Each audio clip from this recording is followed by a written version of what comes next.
आज हम लोग मनोहर रे बुक ठीक कक्षा 10 का एक्सरसाइज जो है मेरे पास वो प्रश्नावली 1B स्टार्ट करने जा रहे हैं। ठीक है, 1B।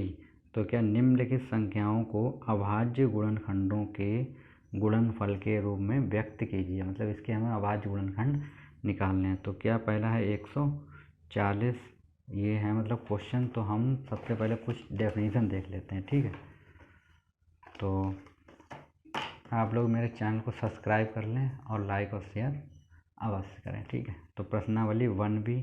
तो उससे पहले कुछ डेफिनेशन देख लेते हैं। भाज्य संख्याएं क्या होती हैं। तो भाज्य वे संख्याएं होती हैं जिनके कम से कम 3 गुणनखंड होते हैं। अब आप पूछे 3 गुणनखंड कैसे। 3 गुणनखंड ऐसे, एक तो वह स्वयं से कटती है, कोई भी संख्या हो स्वयं से तो डिवाइड होती ही होती है। ठीक है, एक तो खुद से कटे और दूसरा बन से तो कटती कटती। जैसे अब हम यहाँ पे 4 ले रहे हैं, जैसे हम 4, तो अगर हम 4 के फैक्टर करें, देखो एक 2 से कट जाएगी तो 2 बचा, फिर 2 काटा 1 बचा और 1 से। अब देखो 4 जो है एक 4 से कटेगा, ठीक, एक 4 है वो 2 से कट जाएगा, एक 4 जो है वो 1 से कट जाएगा। ठीक, तो जिस संख्या के कम से कम 3 गुणनखंड हों तो उस संख्या हम क्या बोलते हैं, भाज्य संख्या है। उदाहरण जैसे 4 है, 6, 9 और 12 हैं। ठीक है, उदाहरण तो एक नोट पॉइंट है। क्या सबसे छोटी भाज्य संख्या क्या होती है, 4 होती है। मतलब जो अगर कोई पूछे आपसे सबसे छोटी भाज्य संख्या बताए तो सबसे छोटी जो भाज्य संख्या होती है वो होती है मेरी 4। ठीक है, तो सबसे छोटी भाज्य संख्या 4 होती है। उसके बाद आती हैं अभाज्य संख्याएं। अभाज्य संख्याएं क्या होती हैं, तो हम वो देखते हैं। वह संख्या जो एक और स्वयं से, मतलब एक तो एक और स्वयं से विभाज्य होती हैं, अभाज्य संख्याएं कहलाती हैं। ठीक, उदाहरण क्या है, 2 है, 3 है, 5 है, 7 है आदि। मतलब ऐसी बहुत सी होती हैं। ठीक है, नोट इसमें भी सबसे छोटी जो मेरी भाज्य संख्या होती है वो क्या होती है, अभाज्य संख्या 2 होती है। सबसे छोटी अभाज्य संख्या 2 और सबसे छोटी भाज्य संख्या कितनी है, 4। एक सूत्र इसमें जो हमें यूज करना पड़ेगा, वो हमसे दो संख्याओं गुणनफल बराबर होता है मासा पा गुणे लासा पा, वही HCF इंटू LCM। ठीक, तो पहला क्वेश्चन मेरे पास है प्रश्नावली 1B का। तो क्या है, निम्नलिखित संख्याओं को अभाज्य गुणनखंडों के गुणनफल के रूप में व्यक्त कीजिए। तो क्वेश्चन नंबर मेरे पास पहला है 140। तो हम इसको देखते हैं। ठीक है, 140 को इसके हमें लगाने हैं अभाज्य गुणनखंड। ठीक है, तो देखते हैं अभाज्य गुणनखंड क्या होते हैं। तो हम इसको हमने यहाँ पे लिख लिया 140। ठीक है, और इसको हमें इस तरीके से काटनी है, ऐसे। ठीक, तो इसको हम पहले 2 से डिवाइड करेंगे। 2 से काटेंगे, 2 सत्ते कितने होता है, 14, और 0 ऐसे ही उतर आएगा। फिर 2 से जाएगा तो 3 दूनी 6, एक बचा इधर लेके 10 हो गया। तो 3 5 दियो वो 3 10 हो गया। ठीक है, अब 2 के पाड़े में 5, ये कटेगा नहीं 2 से, तो इसे अब हम डिवाइड करेंगे किससे, 5 से। तो 5 सत्ते कितना होता है, 35, और 7 से काटेंगे कितना हो जाए, 1। अब देखो 2 से डिवाइड होता है, 3 से डिवाइड होता है, 5 से डिवाइड होता है, 7 से डिवाइड होता है। ठीक है, तो अब अगर हम इसके फैक्टर लिखना चाहें तो देखो हम कैसे लिखेंगे। यहाँ पे हम लिखेंगे 140 बराबर, तो देखो इसे हम ऐसे लिखते हैं 2 इंटू 2 इंटू 5 इंटू 7। इस तरीके से हम लिख सकते हैं। ठीक है, और देखो इसे हम ऐसे भी लिख सकते हैं, 140 को हम लिख सकते हैं, देखो 2 तो मतलब 2 की पावर 2 कर सकते हैं हम, 5 कर सकते हैं और 7 कर सकते हैं। तो बस अभाज्य गुणनखंड हो गया। अब जैसे हम देखते हैं क्वेश्चन नंबर 2, उसी का 2 कितना है, 156 है मेरे पास। ठीक है, तो 156 के अगर हम फैक्टर करें तो देखो क्या होगा, हम पहले लिखते हैं ऐसे 156। अब इसे 2 से काटें क्योंकि लास्ट में 6 से 2, तो 2 सत्ते कितना होता है, 14, एक बचा 16, 2 अट्ठे 16। फिर 2 से काटेंगे कितना बचेगा, 3, एक बचा 18 हो गए, तो 2 ने 18। ठीक है, अब 3 से कटेगा, देखो 3 एकम 3 और 3 त्रिका 9, और 13 से 13 कट गया। अब ये फैक्टर हो चुके, तो हम यहाँ पे लिखें अगर हम, तो 156 को हम लिखते हैं 2 × 2 × 3 × 13। और अगर हम थोड़ में करना चाहें तो हम इसे ऐसे लिखते हैं 2 की पावर 2 × 3 × 13। ये हो गया फैक्टर। बहुत ईजी यहाँ पे लोग कर चुके हैं, माशाल्लाह से निकाल दो, वही क्वेश्चन है सब। ठीक है, अब हम क्वेश्चन नंबर देखते हैं थर्ड क्या है वो देखते हैं। थर्ड है मेरे पास 38 25। तो हमने लिख लिया यहाँ पे 38 और 25। 38 25 को अगर हम जब डिवाइड करें तो देखो ऐसे ही होगा। पहले ऐसे लिख लूँ, यहाँ पे 38 25 लिख लिया हमने। अब देखो लास्ट में 5 है, तो हम पहले देखते हैं। देखो 3 और 8 कितना होगा, 11। 11 और 2 कितना हुआ, 13। अब 13 5 18 है, तो 18 मतलब ये संख्या 3 से कट जाएगी पहले। तो हम पहले 3 से काटते हैं। देखो 3 एकम 3, 3 दूनी 6। यहाँ पे कितना बचा, 6 8 थे ना, 6 निकले, 2 बचा 22, 3 सत्ते 21, 1 बचा 15 हो गए, 3 बचे 15। अब भी 3 से कट जाएगा। देखो 3 चक्कू 12 और 3 दूनी 6, 1 बचा तो 3 बचे 15 हो गया। ठीक, फिर अब हम अब देखो अब 5 से कटेगा, तो 5 काटें, 5 अट्ठे 40। तो ये 5 अट्ठे कितना हो गया 40, 2 बचा 55 25। अब भी 5 से ही कटेगा। देखो 5 एकम 5, यहाँ कितना बचा 3 35, तो 5 सत्ते 35। अब 17 से कटेगा। ठीक है, तो कट गया। अब इसके अगर हम अभाज्य गुणनखंड लिखें तो देखो ये लिखेंगे 38 और 25 बराबर हम इसे लिखेंगे। देखो 3 × 3 × 5 × 5 × 17। और अगर शॉर्ट में तो 3 3 2 बार है, तो 3 की पावर 2 × 5 की पावर 2 × 17 हो गया। ठीक, अब क्वेश्चन नंबर इसी का है, पहले का चौथा पार्ट, इसे देख लेते हैं। तो इसके देखो अगर हम फैक्टर जब करेंगे तो हमें कुछ इस तरीके से पहले लिखना होता है 5 0 0 5। तो 5 से काटेंगे पहले, 5 एकम 5 0 0 1। ठीक, कट गया। अब हम क्या करते हैं, अब देखो ये अब ये किससे कटेगा, अब ये 1 से कटेगा नहीं। अब इसे हम काटेंगे 7 से। वो 7 दूनी कितना होता है 14, 7 एकम काटो, 7 एकम 7, यहाँ कितना बचा 3, उधर लेके 30 हो गया। तो 7 चौक 28, कितना बचा 2, 21 7 तियाँ 21। अब देखो अब किससे कटेगा, अब ये कटेगा 11 से। तो 11 एकम 11, यहाँ बचा 3 33, 11 तियाँ 33। अब किससे कटेगा 13, 13 एकम 13। तो इसके जो फैक्टर हुए वो मेरे पास क्या निकल गया है 5 0 0 5। तो ये हो गया 5 × 7 × 11 × 13। तो ये हो गया। ठीक है, तो अब हम देखते हैं क्वेश्चन नंबर, उसी का है 5वां पार्ट। 5वां पार्ट मेरे पास है, क्या है देखते हैं 5वां पार्ट। 74 29। ठीक है, तो इसको और काट लेते हैं। तो हमने लिख लिया यहाँ पे क्वेश्चन नंबर 5वां, मतलब पहले का 5वां पार्ट जो है मेरे पास वो है 74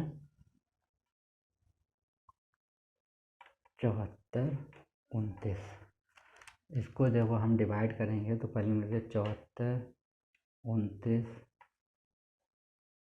ठीक, पहले हम सबसे पहले इसको हम काटेंगे, कितने से कटेगा, ये कटेगा 17 से।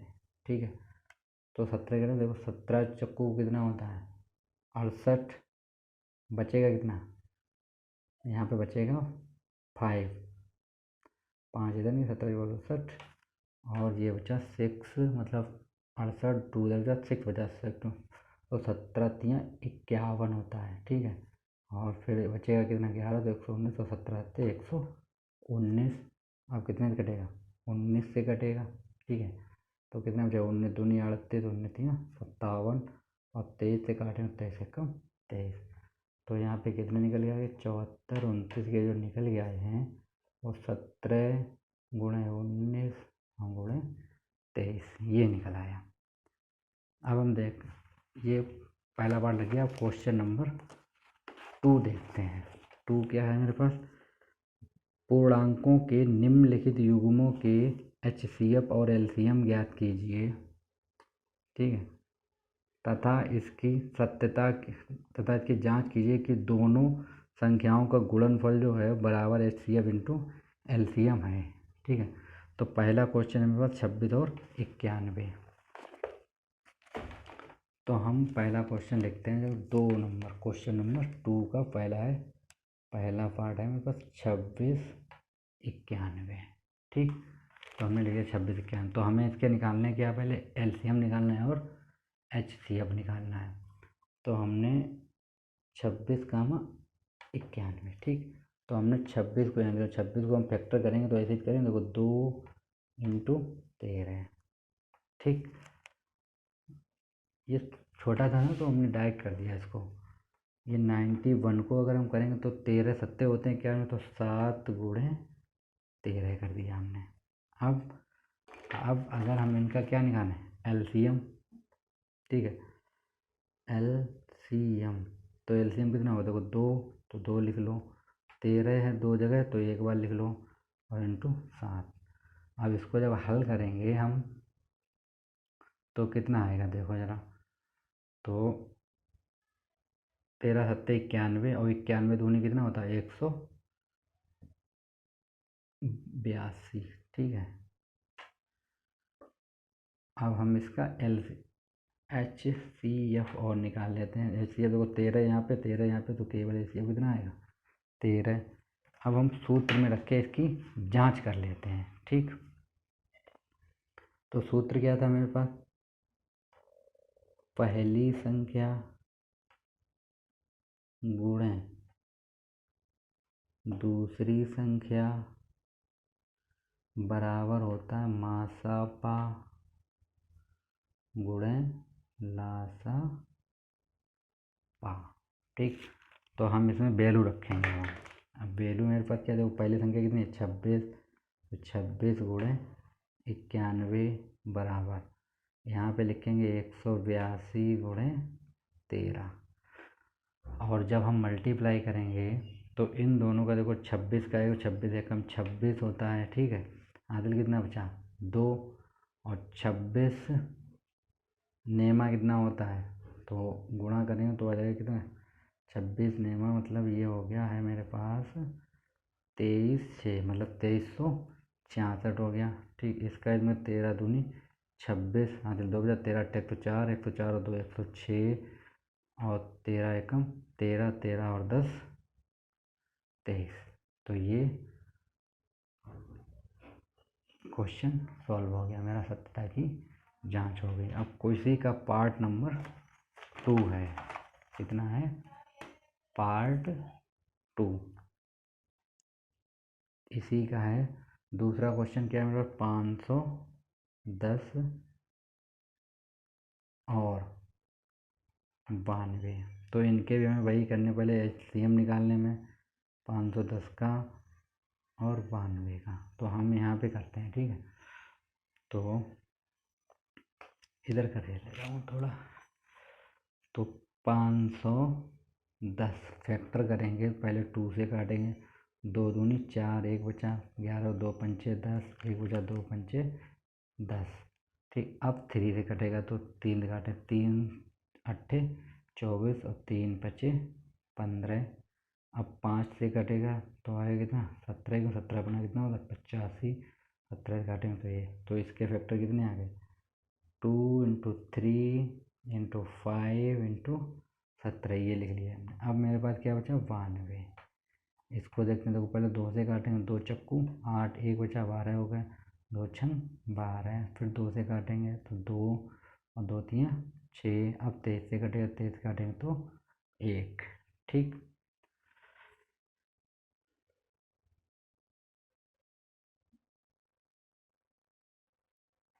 अब इसके भी लिख लेता हूँ यहाँ पे, तो ये जगह 2 इंटू 2 इंटू 23। अब हमें लिखना क्या है, LCM लेना है और HCF निकालना है।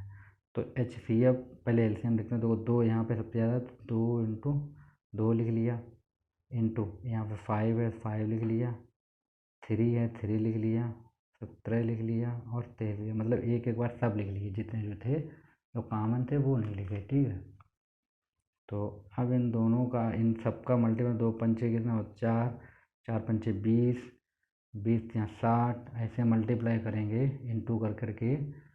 तो हम कैलकुलेट किए ले रहे हैं, तो जो इंटू करेंगे वो मेरा निकल के आएगा 23,460। ठीक, और एच सी एफ देखो 2 यहाँ पे 2 यहाँ पे, तो एच सी एफ कितना हो गया 2। अब वही फार्मूला मेरे पास क्या था, पहली संख्या गुणे दूसरी संख्या, तो पहली संख्या गुणे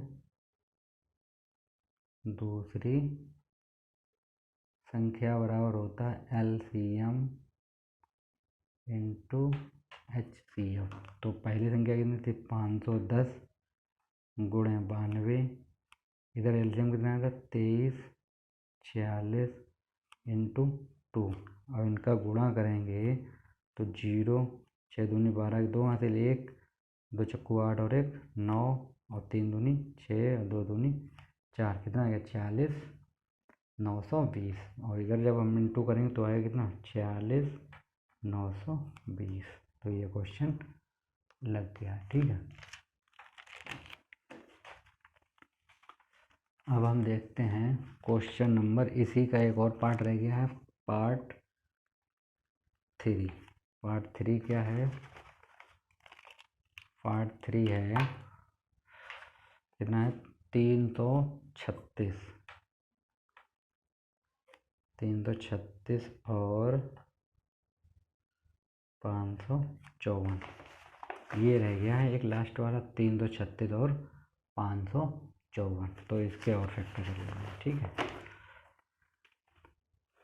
तो इसके जो फैक्टर करेंगे तो हमने लिख लिया 336 और 54, तो इसको हम यहाँ पे फैक्टर करेंगे 336, तो इसको पहले हम 2 से करेंगे तो 168, मतलब 2 एकम 2, 1 बचा 12, 2 छंग 12। ठीक है, और इधर लेके जाएंगे तो फिर 16, 2 अट्ठे 16, फिर 2 से काटना 2 अट्ठे 16, 2 4। ठीक, फिर 2 से काटेंगे 2 चक्कू 4 और 2 दूनी, फिर 2 से काटेंगे तो बचेगा 21, और 3 से काटेंगे कितना बचेगा 7, और 7 से काटेंगे 1, हो गया। इसको काट लेते हैं 54 को, पहले 2 से काटेंगे तो 2 दूनी 4, 1 बचा 2 सत्ते 14, 3 से काटेंगे 3 नेम 27, फिर 3 काटे 3 त्रिका 9, और 3 काटेंगे तो 1। ठीक, तो इसके हम फैक्टर लिखे ले रहे हैं यहाँ पे 2 इंटू 2 इंटू 2 कितनी बार है 4 बार, फिर इंटू 3 और इंटू 7। ठीक, और इसको लिख रहे हैं तो ये होगा 2 इंटू 3 इंटू 3 इंटू 3। ठीक है, तो अब हम निकाल लेते हैं एलसीएम। तो एलसीएम देखो सबसे ज़्यादा 2 यहाँ पे है, तो हमने लिया 2 इंटू 2 इंटू 2 इंटू 2, और फिर 3 यहाँ पे है सबसे, तो 3 इंटू 3 इंटू 3, और फिर बचा कितना 7, सब लिख लिया एक बार। अब गुणा करें 2 दूनी 4, 4 दूनी 8, 8 दूनी 16। ठीक है, इस तरीके से हम जब इसका मल्टीप्लाई करेंगे तो एलसीएम निकल के आएगा मेरे पास 30,224, इतना निकला है। ठीक, HCF निकालेंगे तो कितना है देखो 2 यहाँ पे 2 यहाँ पे लिख लो, 3 यहाँ पे 3 यहाँ पे लिख लो, और कुछ मिल रहा नहीं मिल रहा, तो कितना आ गया 6। अब फार्मूला क्या होता है मेरे पास, पहली संख्या गुणे दूसरी संख्या बराबर होता है LCM इंटू HCF। तो पहली संख्या कितनी 336 गुणे 54 बराबर कितना हो जाएगा 30, 24 इंटू 6, 6 चौक कितना होगा 24, हासिल 2, 4 12, 2 14, 4 हासिल 1, 6 कम 6, मतलब 6 का 0 0 तो 1, और 6 दियाँ 18। ठीक, और इसका जब मल्टीप्लाई तो आएगा 18,144। ये क्वेश्चन लग गया। ठीक। अब हम लोग देखते हैं क्वेश्चन नंबर 3। अभाज्य गुणनखंड विधि द्वारा निम्नलिखित पूर्णांकों के HCF और LCM ज्ञात कीजिए। मतलब हमें अभाज्य गुणनखंड करने हैं इनके, ठीक है। तो पहला क्वेश्चन क्या है, 12, 15 और 21। तो हम पहला क्वेश्चन लिखे दे रहे हैं यहाँ पे। क्वेश्चन नंबर 3 का फर्स्ट पार्ट क्या है, 12 है, 15 है और 21, ठीक। तो इसके हम LCM और HCM निकालने हैं, तो हम डायरेक्ट करेंगे क्योंकि ये थोड़ा सरल है।